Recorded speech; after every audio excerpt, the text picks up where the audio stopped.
Hey, practice owners, welcome back to number 8, chapter 8 in our $1 Million Dentistry series. Gary, it feels like we just started this. Yeah, you know what? It's like feels like forever, Steve, and it feels like every second we're doing this. It means it's just amazing. I love being here. It's my favorite night of the month that I get to hang out with you and talk to practice owners. Well, and I do have to tell you, it's taken me longer to read your book, $1 Million Dentistry. So far, it's 8 months. It's taken me 8 months to read this thing so far, but totally worth it. Totally worth it. Cool. So as people start coming in here, I want to just a couple of things. As what do you say? Housekeeping. A couple of things. Number one, keep coming in and ask questions. We're going to try and answer every question that comes up during this episode, this chapter. And the ones we can't, Gary's promised to answer tomorrow morning or as soon as he can get to them. You can ask specific questions, broadcast questions, whatever you want. What I'm going to do is sort of aggregate those questions, lump them together, maybe into one topic, and again, answer them tonight. But if we don't, just keep putting your questions in. I promise you we'll at least get to them tomorrow morning or so. So with that, I see people starting to trickle in. We'll kind of ease into this. Again, chapter 8. When patients try your patience. And one of my favorites, and by the way, as I always point out, I still have the original edition. Yep. Gary's got the new edition. Yep. What is this? Seventh edition. Yeah. And we'll tell people how to get at the end, they can get a download, a copy of this, right? Oh yeah. So we'll share that at the end, how you can get your own copy. It's a very I don't want to say a short read. It's a well digestible read. So, it's not like reading War and Peace. It's not going to take 8 months like me. I'm just slow. But it's chapters that are succinct, easy to digest. And there's always one of the things I think, Gary, probably intentionally, if I know you well, is there's like this aha moment where when you're in the middle of it, you say, now I get what that means. So we've gone through 8. We started with Larry DDS. We went through what you should really be doing with your hygienist, chapter 4. So anybody watching tonight who hadn't read it, go read that one. Awesome chapter, our most popular so far. Tonight is when patients try your patience. And as always, I read ahead. You can see I got to always have my little bookmarks. And in this chapter, you start out by talking about the 4 main stressors of a practice owner. And I have to have them written down here. It is money, your team, your patients, which we're going to focus on tonight, and then personal and family. And I know in your coaching programs, you deal with all those things as opposed to just, here's a binder with a blueprint, hand it to your front desk manager and say, all right, do these things and we're going to double our practice. You kind of help lay that out for a practice owner. And patience, the third thing of the 4 stressors we're going to talk about tonight, I'm going to let you kind of explain that. And then you have an analogy. I love your analogies, your acronyms. It's PAINTER. And we're going to walk through each one of those steps, 4, 5, 6, 7. So anybody watching, get your pen out, your notepad. We're going to walk through each of those specific things that are stressors with your patients and how to eliminate those. So did I say that? Did I kind of cover that? Was that good? Steve, you're getting so good. You could be the Cliff Notes. You know what? I could be interviewing you, Steve. You're doing so well. It really is. You read a page or two, and I tell you, as a practice owner and been in dentistry a long time, it really is something that as soon as you start reading it, these lights go off and you think, oh my gosh, I thought I was the only one. So yeah. It's helped me a lot in that respect. But all right, patience as a stressor. How do you want to sort of start to unpack that? Well, let's just step back for a second and look at the 4, because they, one builds on the other. If we look at the 4 stressors, Steve, money is number 1. And I have this quote. It's from my big Texan. This is his quote. He goes, Gara. And I'm a bad Southern guy. I can't do you. That was a bad Yankee Southern guy right there. Right. It's like, Gara, what you're saying, if my money ain't right, I can't join the fight. So yes, if your money's not right and you're sitting there stressed about money, if that is in Maslow's hierarchy, a lot of my work is founded in, age-old principles like Maslow's.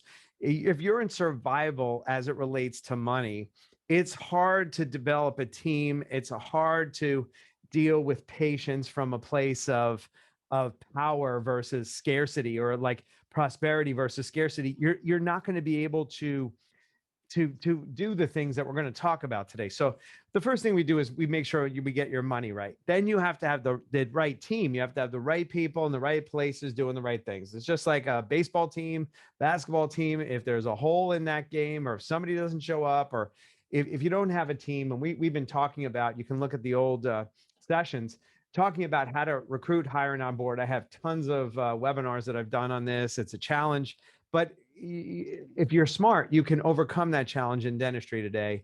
And we're doing it every day. We're getting people hired and at the right rates. And we, on our last episode, that was a big one, by the way, Steve. In our last episode, a lot of people have people coming in at high dollars, and like the people that have been there for 15 years, how do you deal with that? So we talked about it in our last session. A lot of questions on that last time. A lot of, on the meetings that I had with people, that we offer after this. That was like number one. So again, everything builds on the other. If you don't have a strong foundation, it's hard to have this, hard to put your mind around what we're going to talk about today. So getting your money right is number one, getting your team in place. Number two, now you get to patients. All right. And when we talk about patients, oh, and by the way, the fourth is family and personal. I was talking just yesterday to a dentist up in Connecticut. He's got a $4 million practice, and he's working 51 weeks out of the year, and he has 2 young kids. And he goes, Gary, my son asked me this question. He said, Gary, you're going to watch what my son asked me. He goes, what does the word addiction mean? Now, this is a 6-year-old. He has 1 week on vacation. He's sitting there on vacation at the beach with his son. And he explains it's when somebody can't control when they need something and they do it too much. He goes, like mommy with her phone and you with work, daddy. And it hit him like a ton of bricks. And so he's like, Gary, show me how to get this balance in my life. So we're going to get to that in our future sessions, but today we're going to focus on the patient piece. Now, why this drives you crazy is because of a root cause issue called scarcity, fear and scarcity. Fear, there's only 2 fears, Steve, that we have. Fear of not getting what we want, or fear of losing what we have. And most doctors subconsciously look at their patient base as their lifeline, their lifeblood, right? And what happens is they succumb to patients just running the show because they feel like they have to just cave in, like the customer's always right. Yes, we do believe that, yes, you want to listen to what the customer wants. You'll get high reviews. You're being of service for them. But there's a fine line between being of service and being just a person that just takes a beating and letting the patients run rampant, right? So that's what we're going to unpack today. Okay. Yeah. And you and I are as business guys who are also in the dental business. One of the most interesting things is, and I own several businesses, and I'll come in and say, it's time to fire a customer. And that is so foreign to somebody who went to dental school, got a clinical education. And I think you hit the nail right on the head, taking a beating from a customer, when it doesn't mean you don't love them, doesn't mean you don't care for them, doesn't mean you're not taking care of them. But there's a point at which that customer just needs to find another provider. That's not you. You don't fit somehow. And you do a good job of laying out what a good customer, good patient is, with the acronym PAINTER, PAINTER.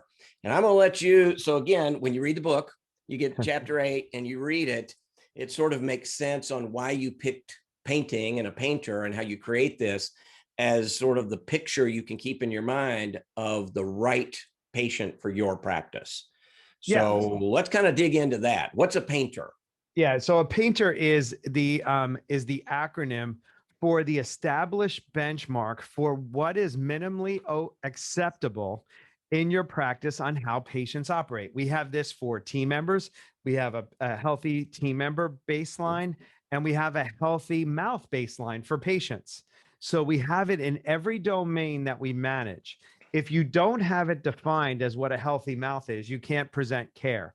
If you don't have what a healthy team member baseline is, you don't know how, if a team member is producing in agreement for what you want or not. And in this case, if you don't have what a healthy patient is, meaning what are the established elements that you must have in your patients? Okay. So once we establish this, then we'll get to the next action. So P stands for paying for all your treatment. So now, by the way, this is for the patient, but this is also for the team, because now all of a sudden, if you make this declaration and the patient pays for all the treatment, and you're not going to be a bank, and you're not going to be like, you're going to really have the patients actually pay. Some people let them go out without, except I can't tell you in the past week of all the people I met with from our last session, how many times they say, I told my team member to collect the money and they're not doing it. Right. It's crazy. So by the way, this benchmark is not only for patients, but it's for team members. Pays for all the treatment is P. A is appreciates your practice and the care you provide.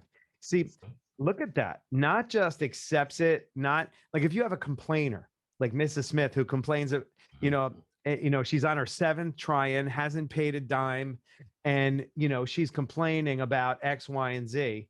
That is clearly defined as not appreciating your practice and care.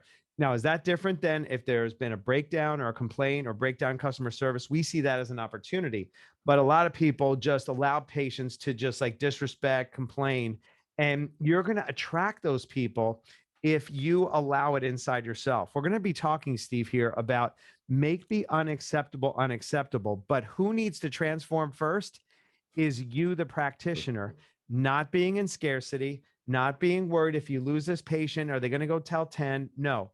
Here's what happens. When you cleanse your space and you set a standard, the ones that don't match up go away. But here's the good news. The ones that you want come in.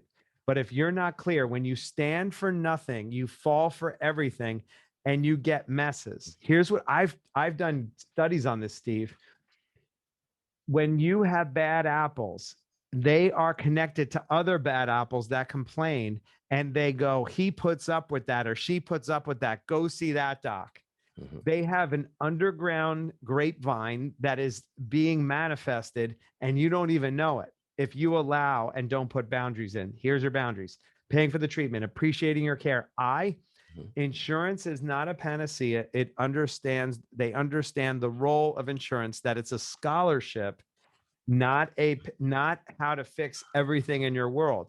Now, that needs to be clear to the patient. But guess what? If you don't have an education system that lets the patient know that, you have a responsibility in the matter, right? That's the key element here.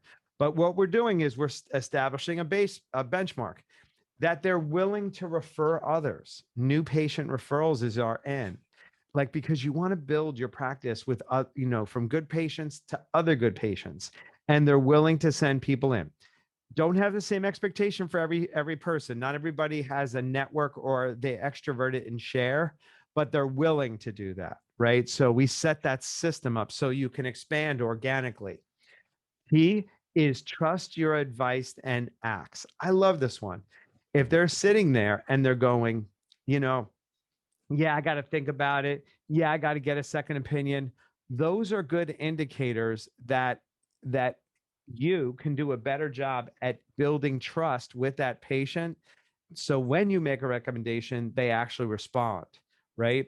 And then E is educated in the value that you're providing. We call this, Steve, known value. Known value. Known value is you actually have to map out, because the patient, you're making it look simple and easy. So your job as a dentist is to make it look as simple and easy. And you want to show them the process as you go through it so they understand the value of what is actually being done. I like also intraoral pictures pre and post in hygiene, pre and post treatment in the mouth, because it's sort of like you know, the only way I know my cleaning lady was at my house is when she flips over the toilet paper or I see lines in my carpet. And the only way I know my car fixer fixed my car is if I see the white paper on with the footprints in it, like they covered up the carpeting, you know, at the porch dealer, Steve. So like, but you know, how often have you gone in and you see like spider webs and that Right. doesn't look clean, or you turn the car on and it runs clunky. So it's like you have to have a systematic approach to create known value. So again, these benchmarks are not only for you, but how to create value in the mind of the patient simultaneously. And then really R is respecting your time and showing up. I can't tell you if somebody just doesn't acknowledge that they were late or didn't show and they don't take ownership of that. Now there's a dual responsibility here, like I've been saying in each of these acronym numbers or letters. But Steve, ultimately, if somebody just like completely disrespects it, you can get them back on track. But if you don't establish this, you're not going to do that. It's just going to be like, look, respects our time and shows up. We have to have a system of communication when somebody doesn't, not to beat them up. And we're going to, you know, a lot of people worried about like offending people. There's a way to do and handle and course correct all this. I'm sure there's going to be questions on this particular area. There's a bunch that's it's popping in here. Yes. So you get it. It's like, all right, they go, okay, all right, now I get the established benchmarks. Now what? Yeah, and so I've got questions, and I wrote myself a note. As you were talking, I remembered this saying somebody told me many years ago. A business owner, before I became a business owner, he said, "You get the behavior you tolerate." Yep. So that applies to that's a whole different discussion, a different episode, but it applies to kids too. I have 5 of them, and I can tell you, even between parents, you know, think of that when you go home tonight and you think you get the behavior you tolerate. I love my wife to death, but there are times when, and the funny thing is, Gary, it flips. There are times when she's very understanding and I'm just not.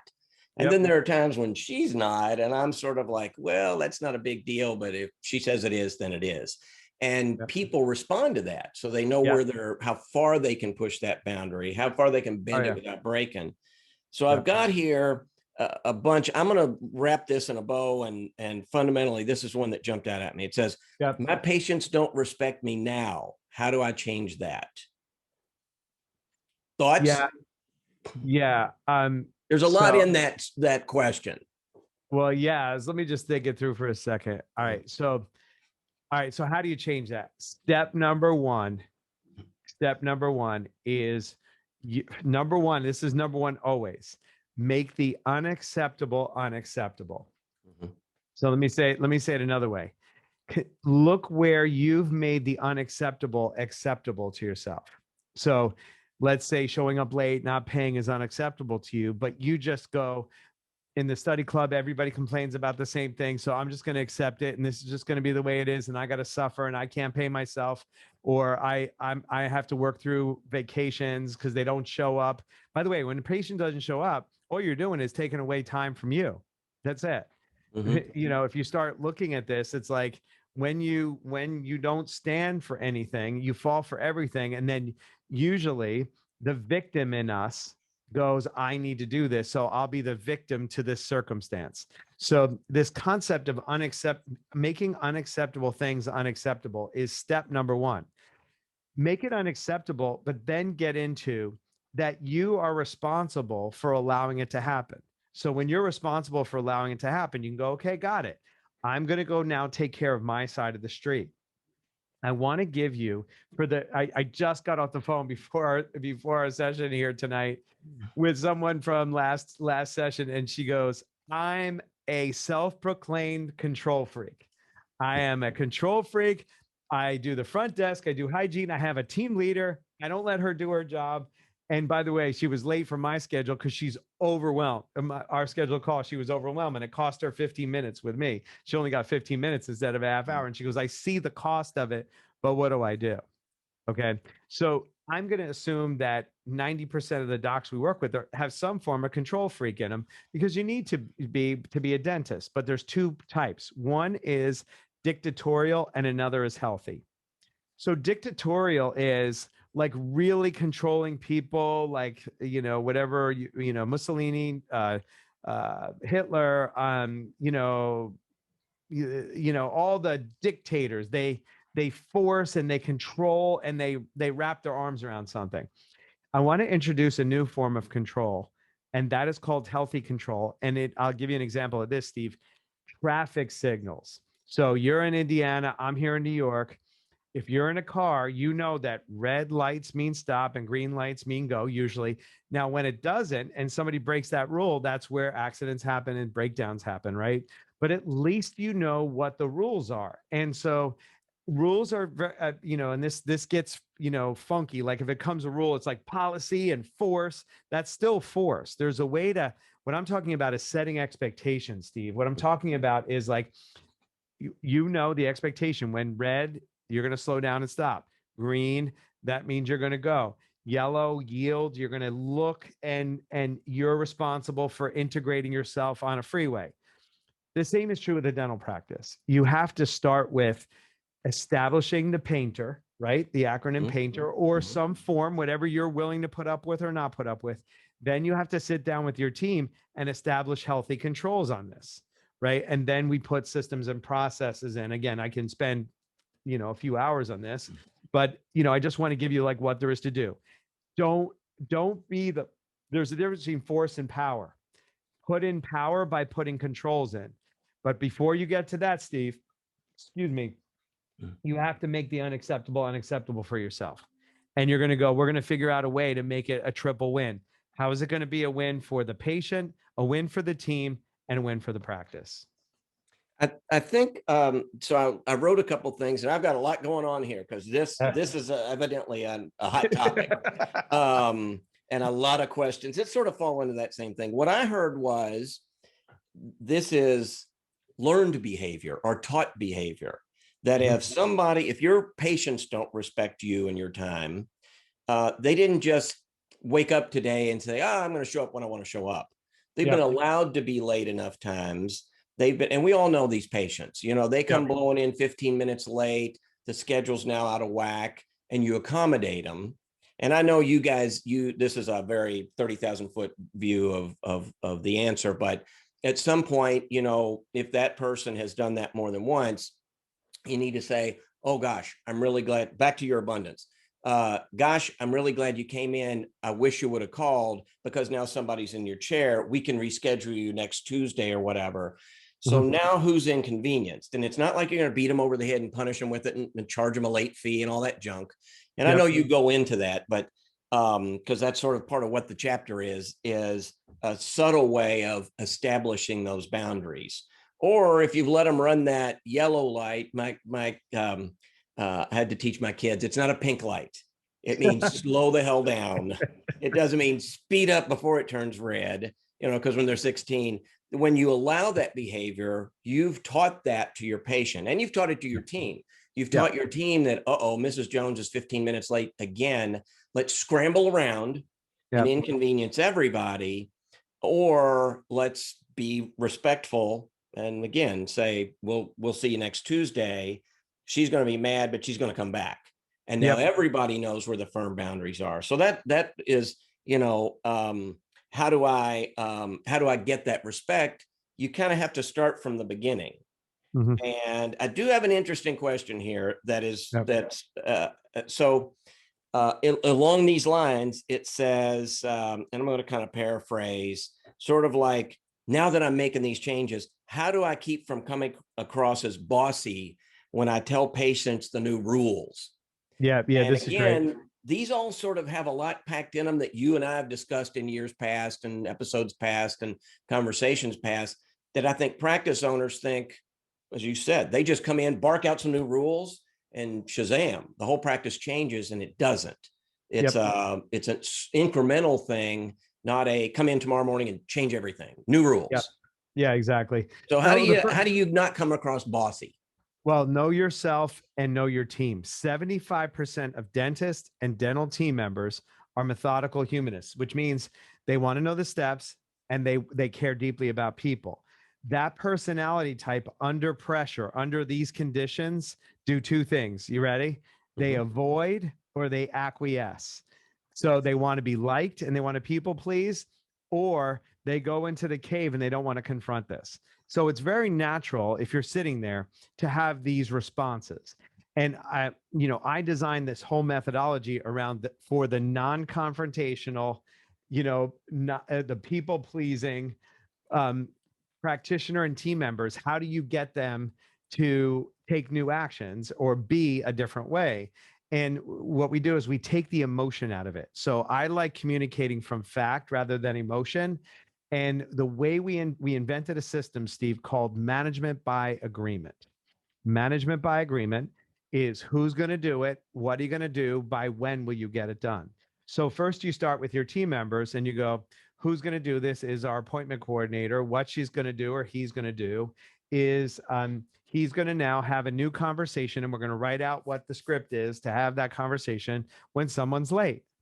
And we're going to grandfather them, and we're going to give them some space, because here's what I've learned. I studied child psychology, because if you understand child psychology, you understand how to implement inside of a dental practice. That's my training. My mind just went crazy. I just thought, Gary, I got 5 kids I'm going to ship out to you, and they're all in their 20s. I'm going to ship them to you, and I expect them to come back, respectful and pleasant and all that. Well, you ready? Yes. Just like Cesar Millan says, it's not the dog, it's the dog owner, Steve. All right. So, whenever you want to, shirk responsibility, if you just lead them, they will show you the way. So here's the thing. I own those 5 millennials is what I say. So yes, it's on me. You're exactly right. Very simple. Management by agreement is creating a culture of agreements. So who, what, and by when. And when you have the sender and the receiver understanding how to manage agreements, now you create a culture of facts rather than emotion. You create a culture of you either did it or didn't do it. Now, how do you course correct? It's called, again, me and my acronyms so you can remember everything. We have painter. Now we're going to have AIDS. AIDS. AIDS. I asked you to use the script. I insist that you use the script. I demand that you use the script. I enforce that you use the script. And now you're suspended because you haven't used the script. Here's the way you get people gradiently escalated onto your playing field. You're not going to be bossy. You're not going to be mean. And by the way, if you're a dentist, you're the wrong person doing this. Your team leader is the person that manages agreements in your practice.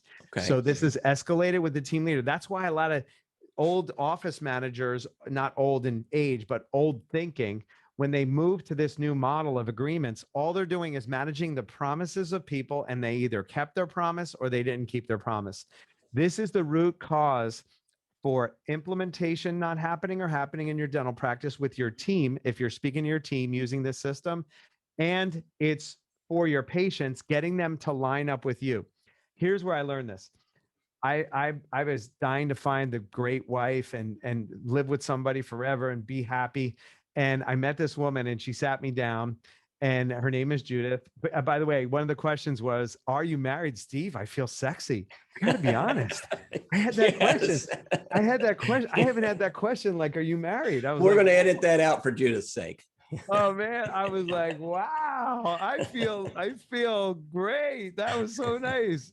So anyway, so Judith sat me down. She goes, like, I told her about me, and she goes, well, if you don't come back. There will be no conversation. I told her that I drink, I go out with my boys. She goes, I'm all good with this, this, and this, and I'm not okay with this, this, and this. And if you want to be with me, this is the kind of woman that I am. And she goes, oh, by the way, if you're interested in having a mediocre relationship where you're complaining about me and I'm complaining about you and I go complain to my girlfriends, that's not me. So we are going to have an extraordinary level relationship. That's the benchmark. If you want to play that level with me, I'm your girl. If not, go away. And so she's the smart one, which I already knew this going in. I don't think anybody watching realizes that, but yeah, that part of it. So that really sets up for a couple episodes from now about how your personal life can impact your business life. Yeah. But awesome. So here's what I hear. They're not rules. You're setting expectations. Yes. And And Judah set these expectations. It's not a rule. I mean, in a sense it is. If you don't meet this expectation, then our agreement and how we run our relationship or we run our business, or how I'm your dentist and you're my patient, and I'm going to give you exceptional service and you're going to give me the respect my practice deserves. So it's more expectations than rules. Yes. Kind of yes. less harsh. Stay out of policies. Stay out of like throwing $50 at people. Have communication with them. Make it relationship based, not giving them a traffic ticket, because you're not going to have long-term relationships. People get pissed when you charge them a late fee. It doesn't work. So that's more stick than carrot. Exactly. You're punishing them for a behavior. And, and I do know that with kids, I get more, a better response when we're in it together and there's a reward for it. I'm not giving them $20, but, I'm a lot happier. And, when dad's happy, things go much better. So that's more, carrot than stick. I got a couple things. One, there was a question popped up here and said, again, this is a hot topic, so we're going to have a lot to answer. What does he say? How do I announce these new expectations to my team and patients? Again, which I think might be, I'm not reading your mind, but it becomes less authoritarian and more team driven, I think is where that kind of goes. But again, it's more like, I'm going to come in and announce new expectations. Now I'm going to my office and you guys do this. That's the no-no, right? Yeah. Well, let's give them a 5-step process. Everything I do is methodical, step by step. Step number 1 is you get your team together and you acknowledge them. So acknowledgement is step number 1. Team, love you, appreciate you, thank you for serving. You are extraordinary. So acknowledgement is number 1. Number 2, team is take responsibility. Team, I need to take responsibility for my doubt, my uncertainty, my survival thinking around our patients. Our patients are running the show and we're at effect of it. We have to work through lunches. We have to stay late. We're not making the money we want to make so that we can't share it together. There's so many things that are happening because we've just let the kittens, we're trying to herd kittens here, and I have to take responsibility for it. I've allowed this. And I want you to know what got us here. This is the line in the sand moment. What got us here isn't going to get us there. We are going to be putting in new initiatives, and I call it my painter system, where a patient pays, where they appreciate our care, where insurance is not a panacea, where they refer new patients, where they trust our advice, where they know the value we provide, and they respect our time. Who's in it with me? So then you ask them, who's on the bus with me to take this on? That's the next step. And then when they say, yes, I'm on the bus, now you have a willing group of people that are going to go to work and take actions on this, right? So the way you get your team on board is this 5-step process, which is acknowledge them, take responsibility, line in the sand, invite them to play the new painter game. And then lastly is, what are the things that you're going to need to do your position so that we create this? I need training. I need development. I need a script. I need your support when a patient gives me poo, that you're going to have my back. These are the things that people come up with. Once you get the team on board, Steve, oh my boy. They go, we're fighting this war together. We're not working through lunches. And then you play the song, we're not gonna take it. No. You go. But you have to enforce it too. The minute that you flip, the minute you allow Mrs. Jones to show up 15 minutes late and then tell your team, let's scramble, put this person here, move this person over there, stick her in my office. Once you, again, break your own, I don't want to say rule, you go past your own expectation, really you just shot everything that you work for, right? Yeah. Let me explain to you about this. Two seconds on this. Integrity in our context is not good, bad, right, wrong. Not what you do when nobody's watching. Integrity in our context is keeping your word or honoring your word. Keeping your word, as I said, we're not going to do this, or we're going to keep this agreement. Then you kept your agreement. If you don't, you acknowledge it. Now, here's the other thing that I want to help our listeners tonight avoid. the conspiracy theory. If you're not keeping your word as a practice owner with your team and your patients, you don't want to hold them accountable, because this is the subconscious at work. You don't want to hold them accountable, because then you know you're going to be held accountable. By the way, for the victims out there, for the persecutors out there, for the rescuers out there, those are the three dynamics. You fall in one of those three. You either persecute, you rescue, or you're playing a victim. The only way out of that drama triangle is to take 100% responsibility. And when you own, it's not that you're bad or wrong that you didn't keep your word. You're just acknowledging the fact, hey, I made this promise. It didn't happen. I want to acknowledge it. And that's it. You're not bad and wrong. So this whole bad and wrong, this whole like justifying self-righteousness is underneath this, which is underneath the survival and scarcity. And when you understand the foundation, Steve, that are driving why these things don't get corrected, then you can just notice them when they show up and then get back on the trail. It's just like when you go on a diet and I eat a cupcake, it doesn't mean I'm off my diet. It just means I slipped and I'm going to get back on horseback and start galloping forward. That is that's an awesome way to put that too. Because, now if you let it mean you're off your diet and you have a cupcake every day at 2:00 and then, ice cream at night before bed. And then, so yes, you've totally abandoned it. And your mindset is exactly what you said. It's not, oops, I slipped. And people do. It's, oops, I've slipped and it's over and done. And then you're right back to where you started and you wasted a bunch of time. You wasted your team's time. I want to make sure that we cover right now a couple things before we kind of go into the wrap up.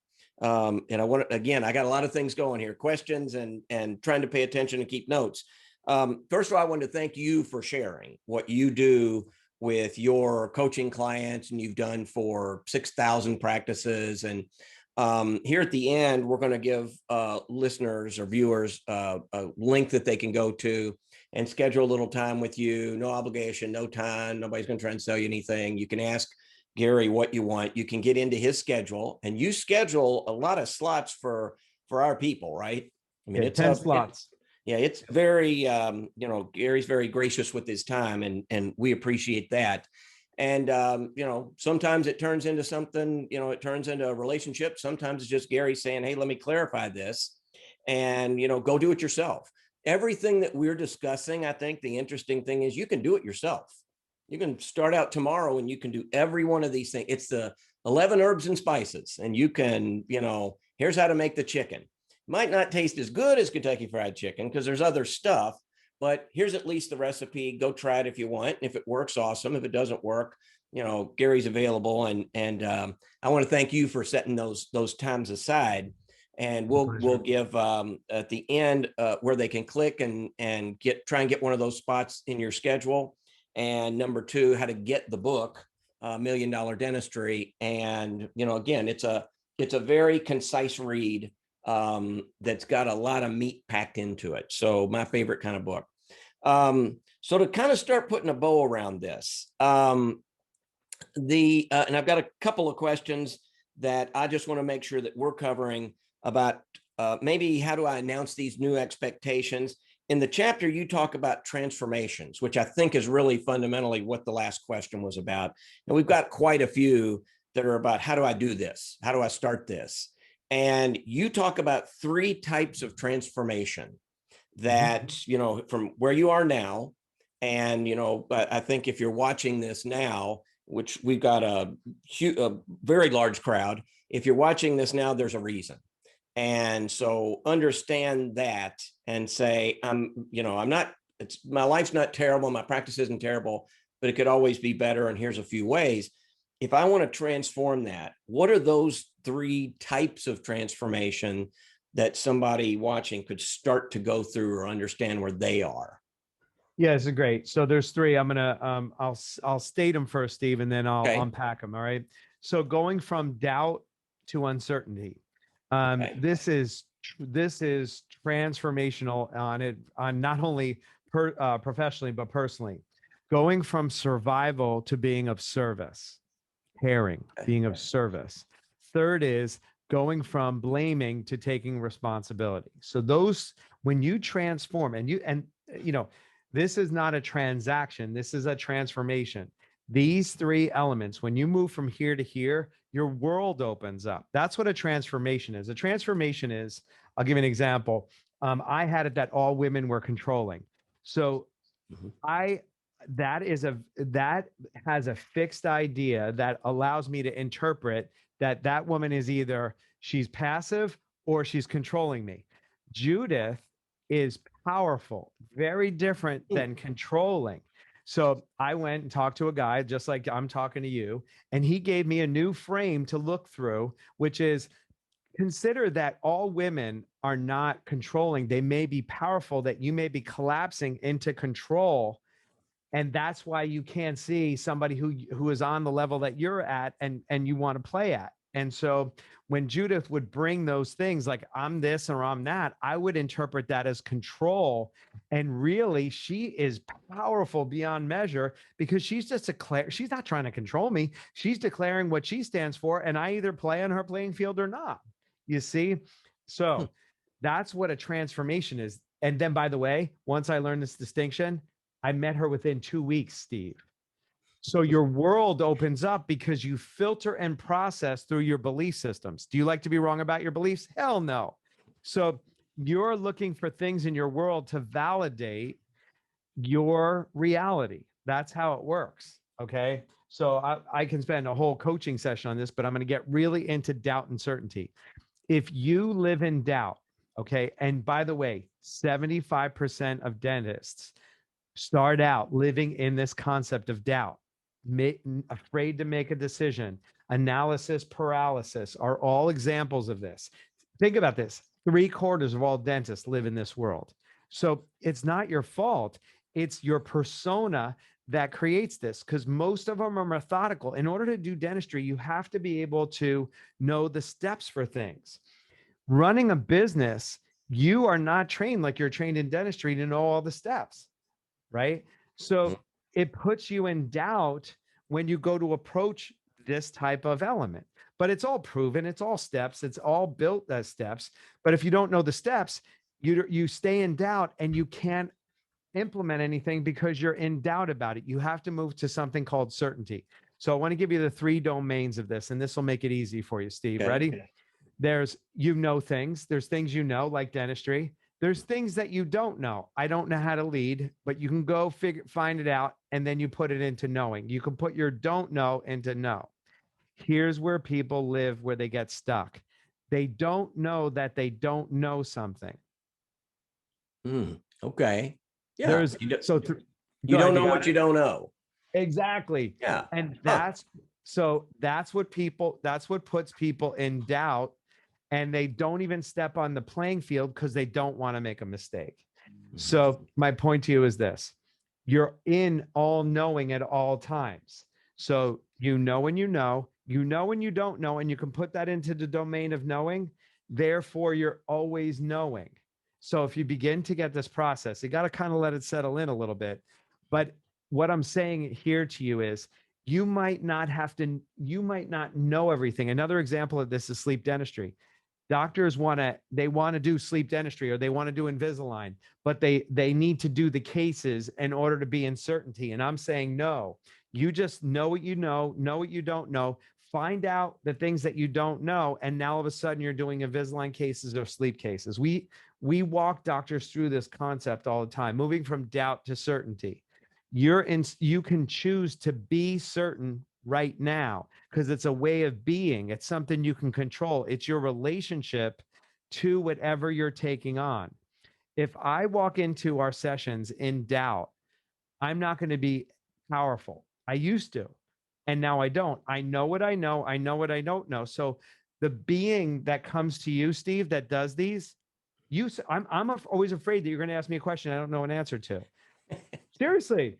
But what I do is I bring to our interaction certainty, and then I work it out. And sometimes I can say I don't know that, but I'll find it out. So therefore I always know.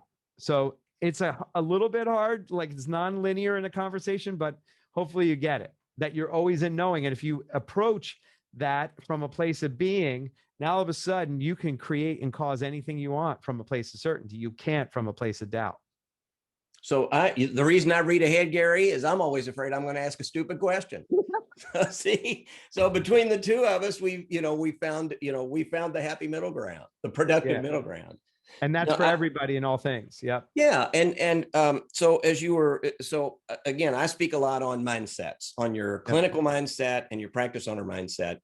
And I see a lot of practice owning dentists who their clinical skills, they spend a lot of money and time and they get them way up here. Yep. And so sleep, for example. So they are confident in the clinical part of sleep and they come charging in and they tell their staff, we're doing sleep now. And I know everything there is to know about sleep. Ask me about, and I'm going to make this junk up. So ask me about airway sizes and, airflows and whatever the stuff is. And a year later, they've spent, $100,000 on sleep courses and haven't done a single case and can't figure out why. Yep.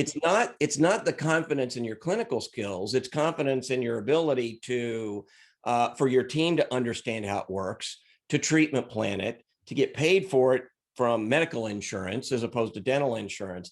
It's your business confidence in getting a happy patient, getting the case done and back to your, P and painter and getting paid for it rather than making it a complication in your business that nobody wants to do. Yep. So I think that's right. You don't know what you don't know. And for practice owning dentists, more clinical skills make you a better clinician. You can still go bankrupt and, you can still, the whole practice can collapse around you, but it won't make the practice magically do better. And I think that's what you're saying. No, clinical skill wise, I always, you've seen this. I always say, ask for a raise of hands. Who, of everybody in the room, all you dentists, how many of you got a diploma from dental school?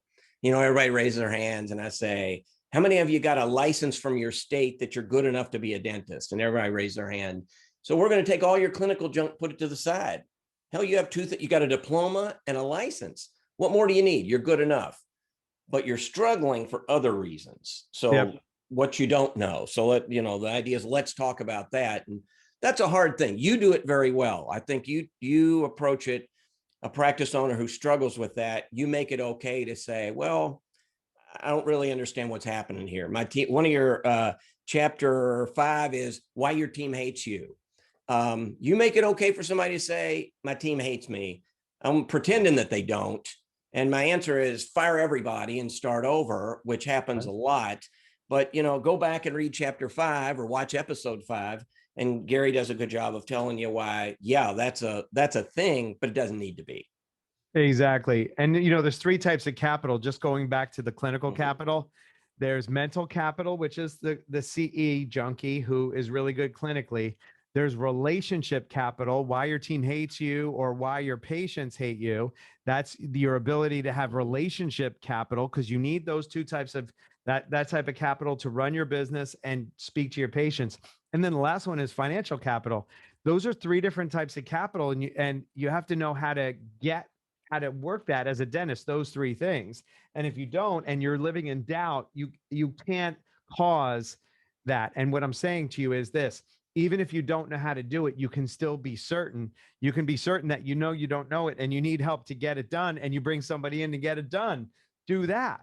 But you still can take, and I'll go to the last one, stop blaming your team, stop blaming your patients, stop blaming COVID. And, COVID's happened a long time ago. It's like time to move on here. Blaming the taking responsibility. Most people don't want to take responsibility because they don't want to feel dominated by it. They feel dominated by it. Your life gets so much simpler, easier, more fulfilling. You'll have economic security. You'll have clinical satisfaction. You'll have free time to enjoy it all if you take responsibility.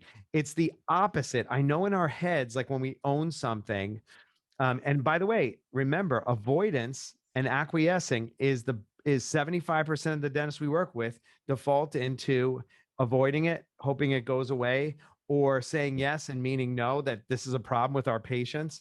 So move from blame to taking responsibility. It's a flip of a switch. It's a choice you make, and just own it.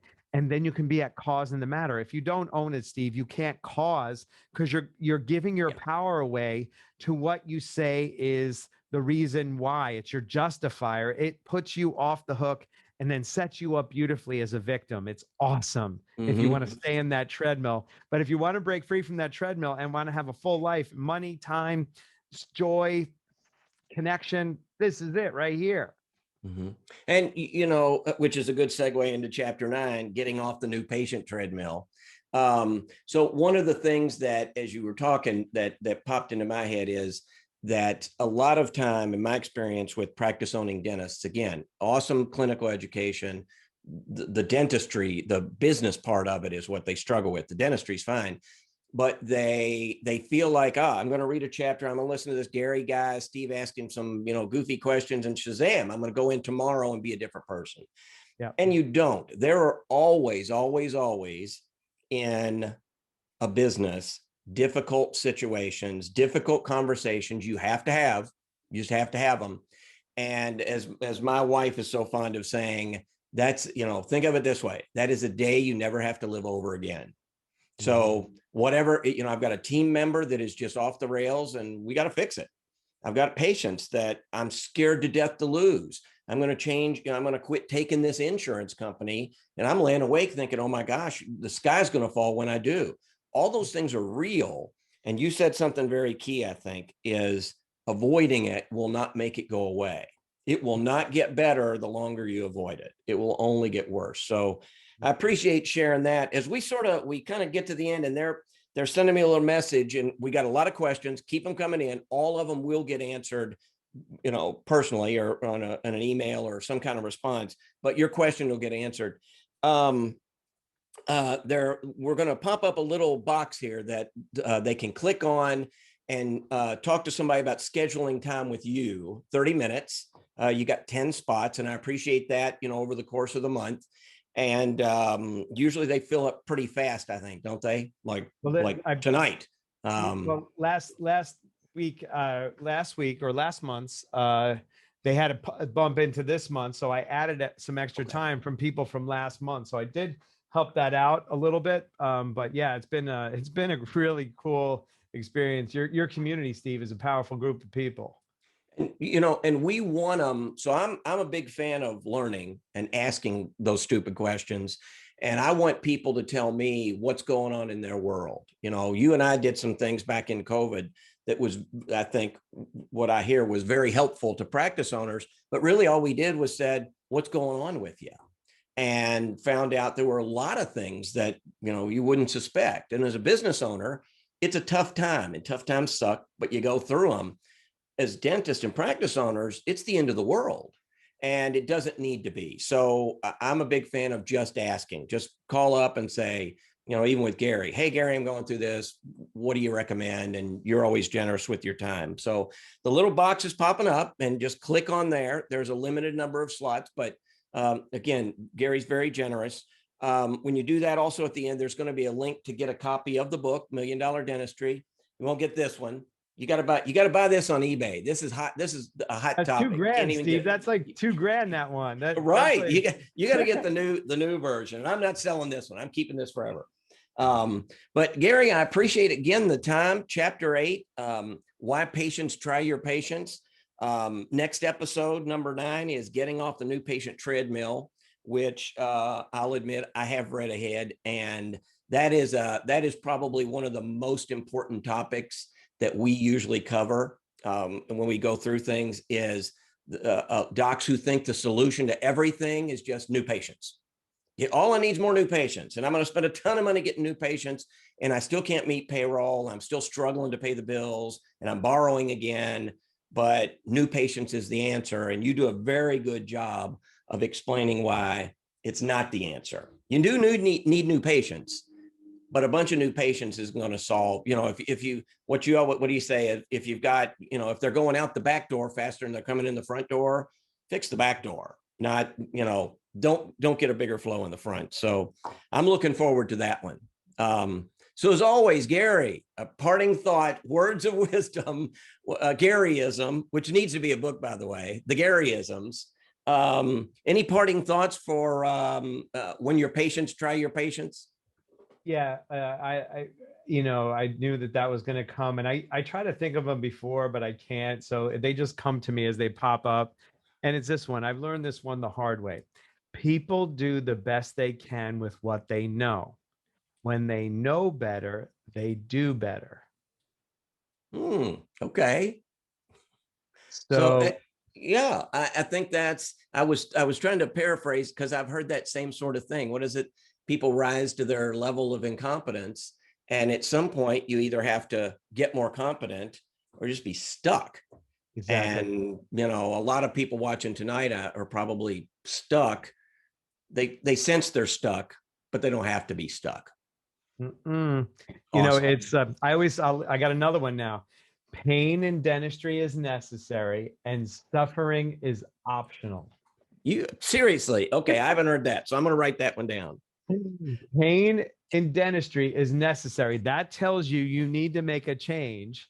If you stay in that, if you stay stuck, you're suffering, and that part is optional. Make the unacceptable unacceptable, and you'll get into action and change the experience that you're having. Nothing is good as you think it is, nothing as bad as you think it is, and nothing lasts forever. So therefore, you can make changes if you choose to. That is no better way to end than that. So I see a lot of people clicking over. Keep doing that. Any issues or questions, call me. We'll make sure you get some time with Gary, even if we have to roll over a little bit. But Gary, again, chapter 8's awesome. Looking forward to the next episode. Practice owners, thanks for tuning in. And until next time, see ya.